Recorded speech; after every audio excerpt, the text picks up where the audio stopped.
لله والصلاة والسلام على رسول الله أما بعد walaalayaal fideogan waa video kooban oo laga sameeyay shaydaanka cadaawadiisa oo insaanka uu cadow ku yahay. ilaahay subxaanahu wa ta'ala ayaa inoo cadeeyay shaydaanku inuu cadow noo yahay. waxaa loo baahan yahay inaan khilaafno shaydaanka.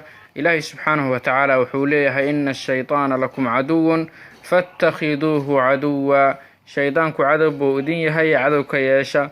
shaydaanku wax walbo aad ku liibaanaysid adduun iyo aakhiro sidii uu kaaga maroojiyo isku daya oo dhinaca xumaanta iyo dhinaca balaayada iyo fisqiga iyo fuxshiga uu kugu iilo.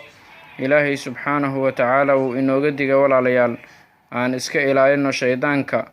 nabiguna calayhi salaatu wassalaam wuxuu tilmaamay shaydaanku inuu bini aadamka wado walbo khayr oo u fadhiisanayo, wadooyinka dhan oo khayrka ay u fadhiisanaa.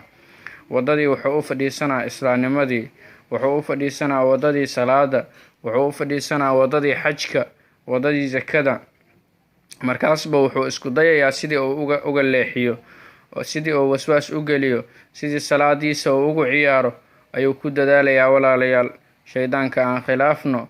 shaydaanku wuxuu doonayaa inaan maalinta qiyaamaha naarta u hilkula noqono. shaydaanka asigoo nool ayaa naarta loogu bishaareeyay. markaas baa waxaa la yidhi adiga iyo wixii ku raacaba waxaan ka buuxin doonaa jahannama baa ilaahay yidhi subxaanahu wa ta'ala. marka wuxuu doonayaa jahannama daduu ku weheshado, waxa uu u rafaadayo juhdiga u bixinayo. wuxuu doonayaa jahannama daduu ku weheshado. aan khilaafno sidii ilaahay uu noo tilmaamay. maalinka qiyaamaha buu kursi naareed anta ku fadhiisto buu wuxuu dhihi doonaa asigoo khudbaynayo oo ahlu naarkii u khudbaynayo walciyaadu billaah إن الله وعدكم وعد الحق ووعدتكم فأخلفتكم.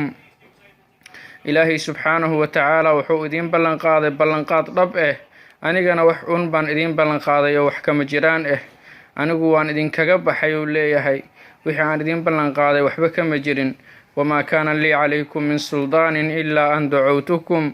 أنيقو وحاوود إيا وحوق وإذين كل حي مجرين وان إذين وعي وان أجيبتين naftiina dagaala aniga ha ii dagaaline.